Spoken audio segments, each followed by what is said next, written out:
Vacances scolaires et les déplacements qui en découlent ne vont plus tarder. Et là encore, Lénaïque Monnier, il faut agir en amont. Et les tests se multiplient avant d'aller rendre visite à la famille, comme dans le Grand Est. Là, on va mettre en place ce qui s'appelle les tests antigéniques. La Haute Autorité de la Santé a donné son feu vert. Et comme le virus circule beaucoup chez les jeunes, Caroline Baudry, ce sont eux qui vont passer les premiers.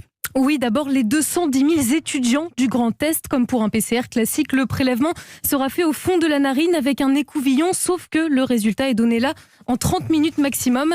L'objectif pour Virginie Quéré, directrice générale de l'ARS, repérer et isoler les étudiants porteurs du virus avant le 24 octobre.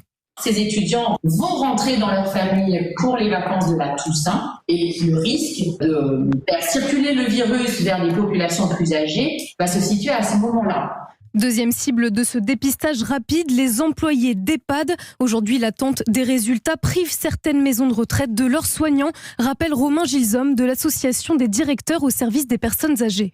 Vous avez aujourd'hui des professionnels qui doivent être testés parce qu'ils sont susceptiblement positifs et donc sont en arrêt dans un secteur qui est déjà notoirement sous-doté. Donc pouvoir disposer de tests plus rapides, ce sont autant d'outils pour faciliter leur exercice, pour contenir le virus auprès des personnes âgées.